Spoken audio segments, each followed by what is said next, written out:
Subscribe channel Truth.id dan aktifkan lonceng notifikasi untuk mendapatkan informasi seputar live streaming dan video khotbah terbaru. Posisi tombol subscribe berada di kanan atas channel kami dan jangan lupa nyalakan loncengnya.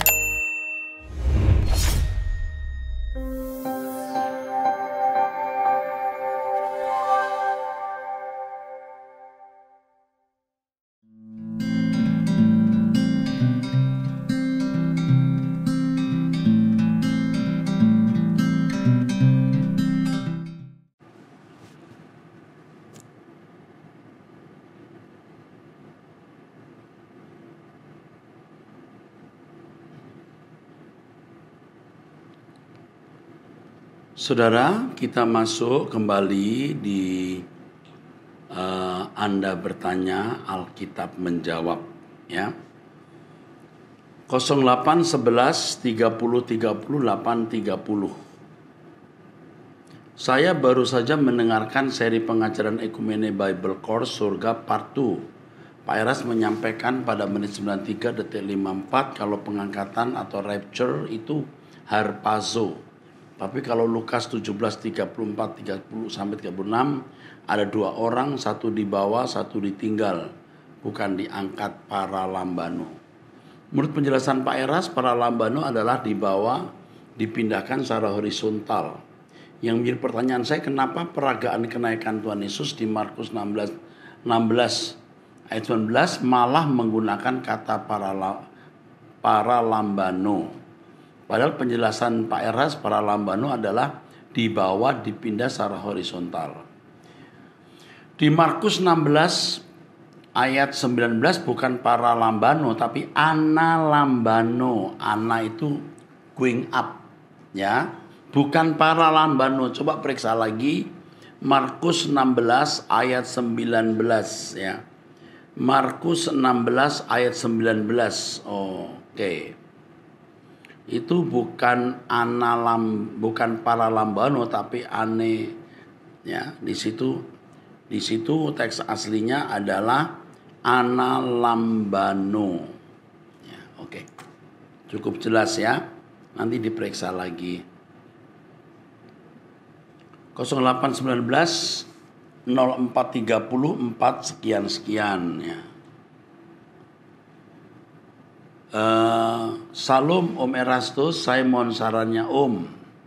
Saya sudah menikah mau 2 tahun, puji Tuhan sudah dikaruniai bayi yang sehat, dikaruniai bayi yang sehat.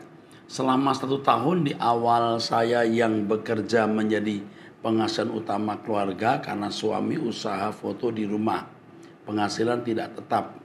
Awalnya saya tidak masalah Om, tapi saat ini saya sudah resign dikarenakan stres, tekanan target marketing, pekerjaan. Langsung kehidupan kami berubah Om. Untuk makan saja susah Om. Bahkan hutang kami banyak diawali untuk modal nikah dahulu yang belum lunas. Ditambah kami juga harus merawat ibu mertua yang sakit tidak bisa melihat. Om, apakah saya salah menikah? Memang suami pria takut Tuhan. Tapi untuk mau bekerja ikut orang nggak mau Om. Sedangkan kebutuhan bulanan terus jalan. Anak kami pun butuh pampers setiap bulan. Saya sering terbesit ingin cerai. Tapi saya kasihan anak saya Om. Dan itu dilarang Tuhan kan Om. Saya bingung harus apa. Saya sudah melamar kerja belum dapat. Sampai saya sudah jauh dari Tuhan karena kecewa dengan kondisi ini. Mohon doa dan sarannya Om. Terima kasih. Terima kasih banyak, Tuhan memberkati. Kita itu kalau mengambil keputusan, kita harus bertanggung jawab atas keputusan kita. Kalau dikatakan apakah saya salah menikah, bisa dijawab ya. Tapi juga bisa dijawab ya atau tidak. Tergantung Anda punya perspektif. Anda jawab tidak menurut perspektifmu bisa. Anda jawab tidak bisa juga. Mestinya kita jawab tidak. Itu bukan salah menikah. Tetapi tanggung jawab pernikahan berat yang harus kita pikul. kita sudah memilih seseorang menjadi pasangan hidup, kita harus berani memikul semua tanggung jawabnya. Jangan menyalahkan keadaan, jangan menyalahkan pilihan kita yang sudah kita lakukan, karena percuma. Nah, jangan kecewa dengan kondisi yang akhirnya secara tidak langsung kita kecewa kepada Tuhan. Anda kecewa kepada Tuhan itu tidak menyelamatkan keadaan. Yang ada malah kesombongan dan lebih buruk nanti keadaannya. Lebih baik kita menghadapi keadaan ini dengan hati yang kita kuatkan. Seperti Yosua berkata, kuatkan hatimu, teguhkan hatimu. Tidak cukup kita berkata, kuatkan aku ya Tuhan. Kita harus menguatkan diri kita sendiri. Menguatkan diri kita sendiri. Pasti ada jalan keluar. Tadi saya baca, ya penanya melamar pekerjaan. Lamar. Pikirkan mau jualan apa, mau dagang apa. Sementara hutang belum bisa bayar, bisa sampaikan kepada pihak yang mengutangi kita bahwa kita belum bisa bayar. Ada barang yang kita bisa jual, kita jual barang itu untuk membayar hutang yang mesti harus dibayar. Ya, yang itu berkaitan dengan hukum. Jalani, pasti ada way out. Pasti selesai pada waktunya. Jangan menyesali perkawinan ini, jangan menyalahkan siapa-siapa, hadapi. Lebih dari ini saya mau beritahu, hidup kita singkat di dunia. Fokus juga kepada langit baru, bumi baru, dan hidup di dalam kekudusan, kesucian Tuhan. Jangan menyerah. Puji Tuhan.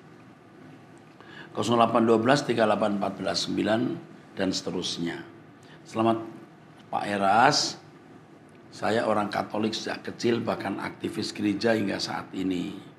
Ketika bertumbuh remaja, saya seperti haus akan kebenaran. Hingga saya mulai dewasa pun, saya seperti belum puas dengan kebenaran yang saya dapatkan. Tetapi ketika saya temukan diri Anda dan kebenaran yang Anda sampaikan, saya tersentak.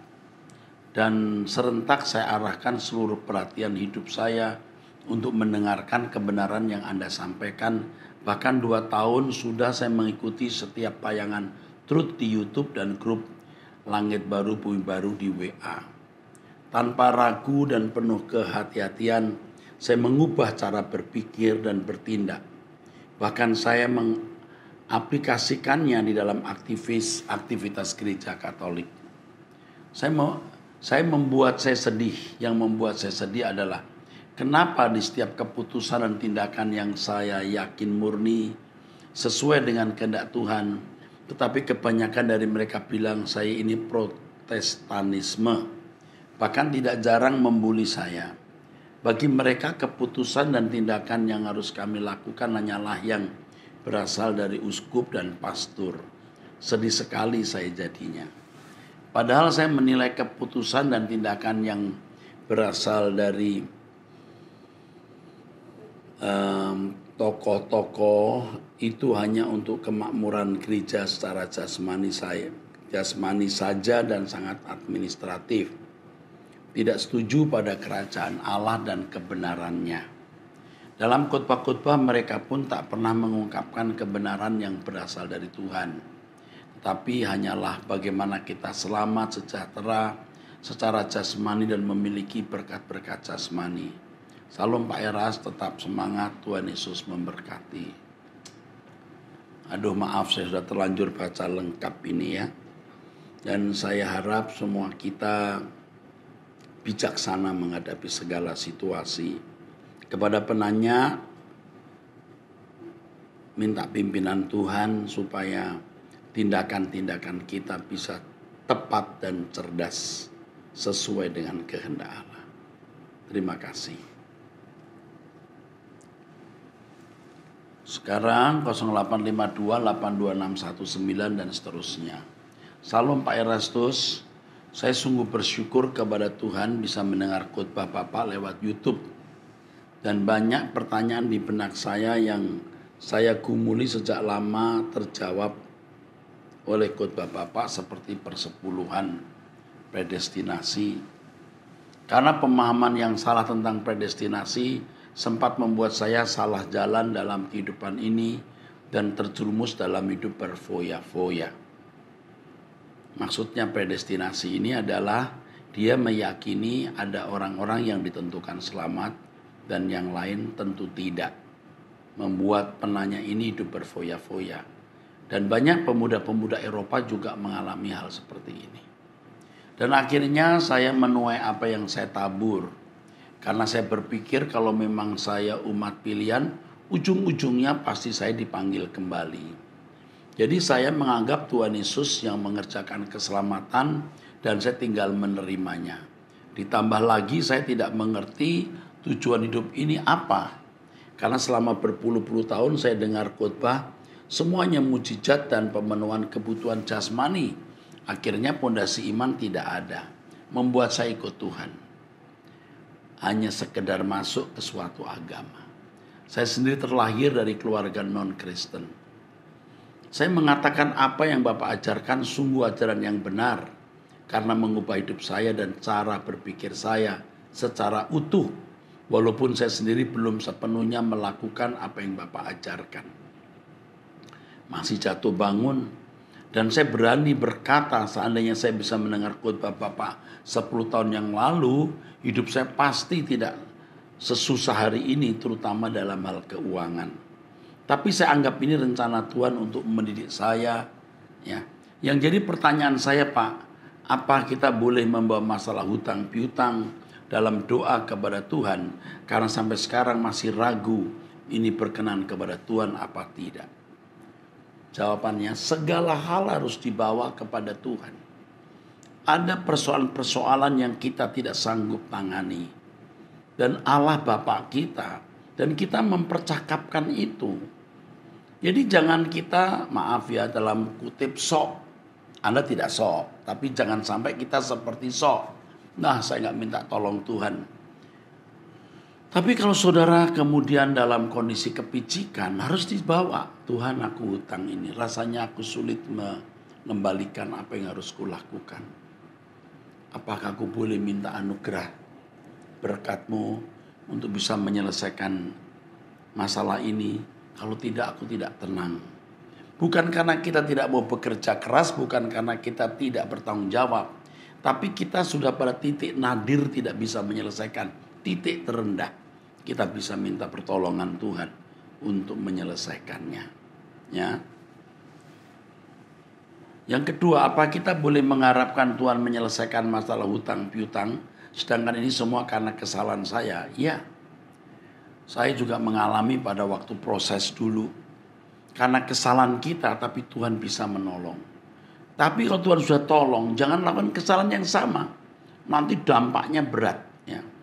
Karena seringkali di hati saya muncul pernyataan, Tuhan pasti bereskan hutang kamu. Oh bisa, itu bisa. Tapi setelah Tuhan tolong jangan berbuat salah lagi dengan kesalahan yang sama. Mohon pencerahan Pak Erastus, saya sangat berharap Bapak bersedia menjawab pertanyaan ini. Ini masih menjadi pergumulan saya sampai hari ini. Semoga Tuhan Yesus memberikan panjang umur untuk Bapak, sehingga lebih banyak lagi orang yang mengerti tujuan hidup dari muda karena khotbah-khotbah Bapak. Terima kasih Pak, Tuhan Yesus memberkati Bapak sekeluarga dan keluarga besar GSKI Rehoboth. Amin. Jadi saya sendiri juga punya masalah utang ya dulu, karena saya juga punya beberapa usaha. Saya kadang-kadang sampai tangan saya gemetar karena berat. Saya berkata, Tuhan selamatkan aku dari keadaan ini. Itu secara bertahap akhirnya bisa menyelesaikan. Dan sejak itu saya lebih berhati-hati. Jangan expect tinggi-tinggi lalu kita sembarangan ya. Oke, 08586801 dan seterusnya dari Bandung. Salam Om Erastus, terima kasih atas bimbingan Tuhan selama ini melalui Truth. Mohon petunjuknya Om Erastus, bagaimana supaya selalu semangat mendengar suara Roh Kudus, karena selama ini sudah baca Alkitab setiap hari, berdoa, tapi jarang sekali Tuhan berbicara secara pribadi. Mohon petunjuknya agar jangan sampai melempem rohani. Jangan sampai Roh Kudus ini berlalu di kehidupan saya. Tuhan Yesus memberkati. Roh Kudus tidak mungkin tidak berbicara. Kalau kita tidak mendengar suaranya secara spektakuler, berarti Tuhan tidak memandang itu perlu. Anda bisa menyelesaikan dengan kecerdasan rohani yang Tuhan sudah ajarkan. Yang kedua, kita harus melatih kepekaan itu. Pasti Tuhan bicara. Hidup suci jangan bisa dibahagiakan oleh dunia ini. Memiliki waktu untuk duduk diam di kaki Tuhan, pasti kita akan mendengar. Saya membuktikan itu. Ya, nanti kita akan bisa mendengar suara yang sangat lembut tapi kuat sekali. Dan itu bisa kita alami setiap hari. Waktu di mimbar seorang pembicara, dia harus memiliki kepekaan untuk mendengar Tuhan bicara. Bisa hidup suci, jangan dibahagiakan oleh dunia ini. Ada jam waktu meditasi, doa, ya. Puji Tuhan. 0812 27810 dan seterusnya. Ibu NN 65 tahun dari Solo, Salatiga. Salam Bapak Pendeta Erastus, saya dan suami saya masing-masing umur 65 tahun. Bila kami berdua membicarakan menghadap Tuhan, pasti saya mimpi. Ada yang mengajak jalan-jalan, jalannya naik, lalu yang ngajak saya di dalam mimpi itu bilang ini rumah Tuhan masih tutup. Saya juga mimpi ada yang ngajak-ngajak jalan-jalan lagi lewat rumah berpagar emas dan digembok. Yang saya tanyakan apakah itu petunjuk Tuhan Yesus atau hanya lewat saja? Mohon ditanggapi Pak Pendeta Rasabdono. Saya tidak bisa menjawab karena saya tidak tahu pesan apa di balik mimpi itu. Tetapi Ibu, yang saya bisa bagikan ini begini. Ibu bisa bertanya kepada Tuhan. Apa maksudnya? Tuhan pasti memberi petunjuk kalau benar-benar mimpi itu pesan Tuhan. Kalau pesan Tuhan, Tuhan tidak main tak kumpet atau seperti memberi soal puzzle itu ya. Mencocok-cocokkan rumit sampai tidak bisa memecahkan. Tidak mungkin. Kalau ada pesan di situ, Tuhan pasti memberitahu apa maksud pesan tersebut. Oke. 0877 4148 dan seterusnya wanita NN. Nah, saya senang kalau memberikan pertanyaan atau SMS ada tulisan wanita atau pria ya. Baik. Kalau bisa umur juga. Selamat siang Pak Era, saya minta izin untuk menganggap Bapak Pendeta Erastus sebagai Bapak rohani saya. Di masa-masa pencarian dan kekeringan rohani, saya stres melihat kehidupan rohani saya tidak bertumbuh walaupun beribadah seperti terhilang di dalamnya. Saya rindu firman Tuhan yang murni saya temukan di dalam pengajaran Bapak Eras. Saya kenal Bapak, maaf, bukan secara langsung namun melalui media radio waktu itu di dalam pengajaran Suara Kebenaran tahun 2015. Dalam hati saya berkata ini. Dalam hati saya berkata, ini yang saya cari dan mulai belajar sendiri melalui YouTube. Namun waktu itu saya belum berani del. Artinya istilah saya itu del itu meninggalkan dunia dan segala isinya. Saya gila kerja Pak, dan tanpa sadar saya terikat dengan pekerjaan saya. Karena saya bukan dari keluarga berada, jadi saya tidak mau hidup strip mati menyusahkan keluarga. Banyak perkara yang terjadi di dalam perjalanan hidup keluarga dan saya alami. Tahun-tahun terakhir, tepatnya di tahun ini saya mendapatkan kasih dari Tuhan. Saya divonis kanker payudara. Namun saya tidak kaget. Ini saya hadapin sendiri karena saya sudah mendengar banyak pengajaran yang Bapak sampaikan. Saya tahu Tuhan pasti punya maksud dari sakit ini. Kalau dulu saya khawatir dan hidup. Kalau dulu saya khawatir akan hidup. Bagaimana ke depan menikah atau tidak menikah? Sembuh atau tidak sembuh? Sekarang bukan masalah bagi saya. Saya tahu kemana saya akan pulang.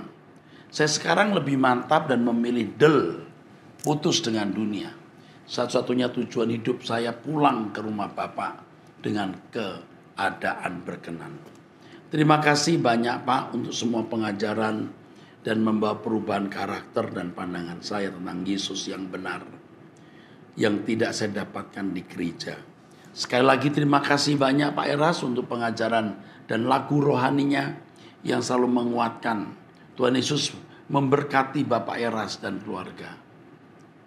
Note, sementara menunggu tiket masuk ke LP3, setiap hari saya berjuang mengalahkan monster di dalam diri saya. Ses ini pasti luar biasa ya, keras, ya, tegas, idealis. Saran saya, tentu secara rohani Anda sudah sering mengikuti dan tahu, tetapi sekarang pola makannya dirubah. Jangan memicu, memberi pangkalan atau foothold untuk kanker. Makan sayur ya yang baik, buah, hindari gula, lemak, telur. Kalau yang saya dengar dari seorang yang mengerti gizi juga, hindari susu, produk dari hewan. Susu memakai susu kedelai, ya. Oke, pola makan harus dirubah, ya. Terima kasih. 0815 2612 dan seterusnya, 34 tahun ya, dari Manado. Salam Pak Erastus, saya sudah menikah memiliki satu orang putri. Saya sangat bersyukur kepada Tuhan Yesus Kristus yang sudah memberikan saya orang tua rohani seperti Pak Erastus. Yang lewat firman-firmannya saya banyak diubahkan. Sudah lama ya. Sudah lama saya mendengarkan khotbah-khotbah Pak Eras. Dari saya belum menikah sampai sekarang. Sehingga anak saya perempuan saya beri nama Gracia. Selain artinya bagus, nama acaranya Pak Erastus itu Sola Gracia. Keren. Pak, saya meminta nasihatnya. Bagaimana saya menghadapi suami saya karena semenjak menikah sampai sekarang dia terus menyakiti saya. Sudah beberapa kali dia selingkuh. Dan pernah dia meninggalkan kami selama 3 tahun pergi dengan perempuan lain. Sering main judi dan selalu miras. Sehingga uang dari gajinya hanya separuh yang diberikan pada saya. Padahal kami berdua sama-sama bekerja. Dan ada beberapa setoran yang harus dibayar. Sehingga kalau uang gajinya dia berikan hanya separuh, jelas tidak cukup untuk keperluan kami. Setiap saya bertanya mana uang yang lain, dia hanya memarahi saya dengan kasar, dan setiap kali kalau dia miras pulang ke rumah, saya dan anak kami sangat ketakutan. Karena dia pasti berontak dan pasti memaki anak kami. Gambar wajah nangis ya. Dan juga putriku masih berumur 10 tahun selalu minta saya untuk berpisah dari ayahnya. Karena tidak tahan dengan kelakuan ayahnya. Saya juga takut putri saya melihat contoh-contoh yang tidak baik dari ayahnya, dan setiap kali suami saya menyakiti saya. Saya hanya diam dan menangis, takut berkata-kata. Bagaimana ya Pak?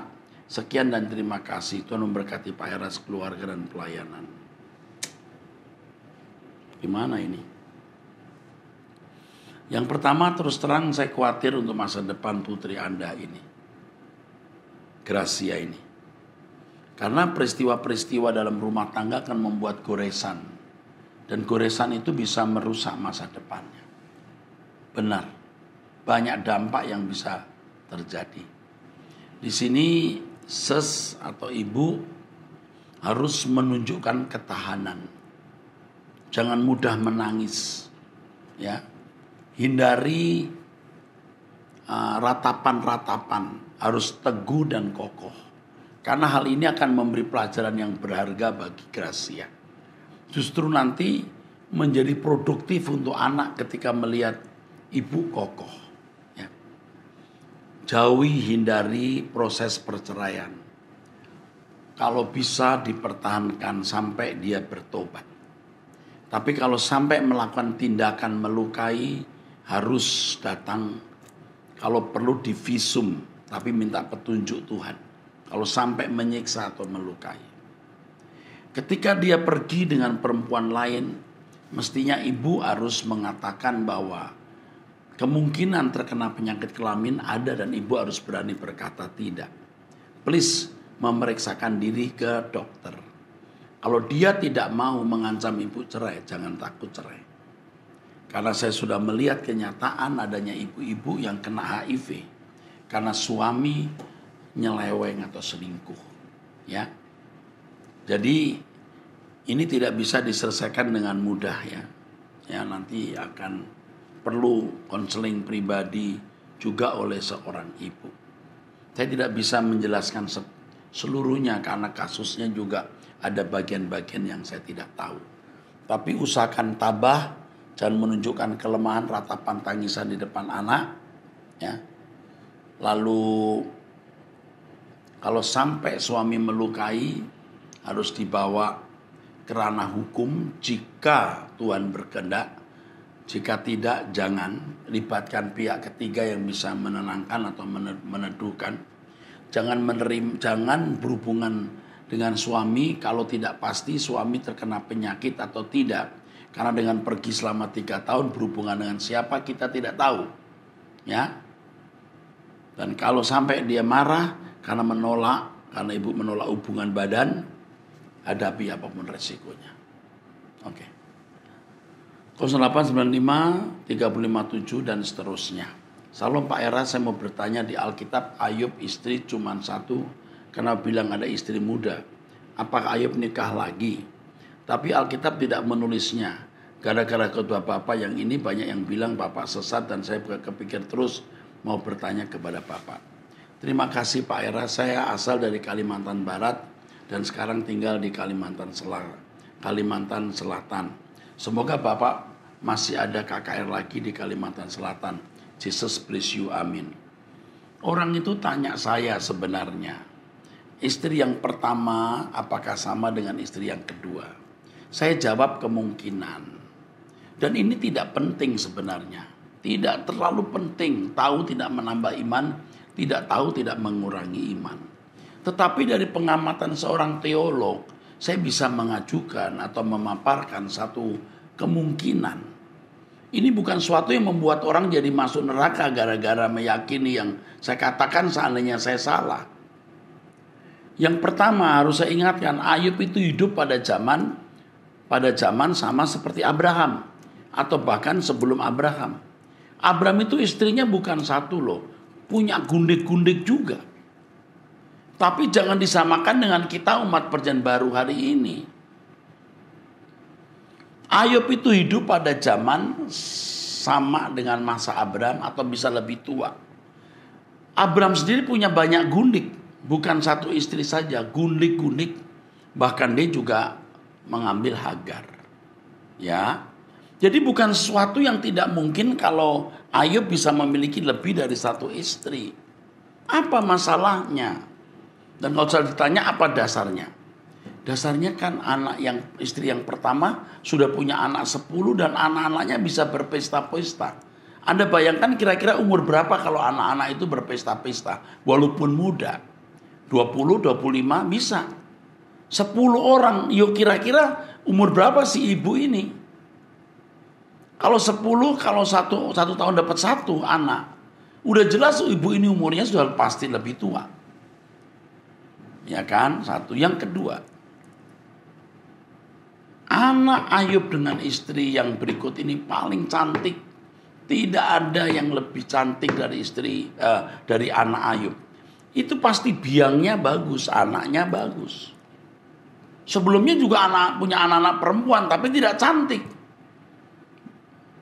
Kalau memang istri pertama sama istri kedua, cantiknya bisa sama. Yang ketiga, istri yang ketiga ini adalah istri yang jelas secara tidak langsung mengutuki Allah. Kutukilah Allahmu dan matilah kau. Kira-kira pantas enggak Ayub punya istri model begini, saudara? Pantaskah? Ya. Ada lagi yang terakhir. Kalau dikatakan Allah tidak pernah gagal di dalam kitab Ayub, pengertian gagal di situ adalah Allah tidak kurang jalan untuk mencapai maksudnya. Ayub seorang yang takut akan Allah. Ayub tok bukan keluarganya. Ayub dibersihkan hidupnya dari anak-anak yang hanya berpesta pora dan istri yang mengutuk Allah. Bisa saja. Jadi kalau sampai kita disesatkan karena pandangan itu, seandainya sesat juga bukan hal yang major. Kalau saya mengajarkan boleh kawin, istri banyak, itu salah. Istri 2 pun salah. Tapi ini Ayub. Ini hidup pada zaman sama dengan Abraham. Apa kalau Abraham punya gundik, kita boleh punya gundik? Kan nggak boleh. Jadi kita nggak usah mendengarkan orang yang berkata begitu. Kita sabar-sabar saja ya. Ya kita santun hidup ini. Cuma masalah kecil. Lagi pula saudara, kita ini kan orang-orang sudah berumur, sudah tua, sudah lama hidup dalam pelayanan dan pendidikan teologi. Masa kita sembarangan bicara? Dengar lengkap dulu ya. Terima kasih, sampai bertemu di episode berikut. Tuhan berkati.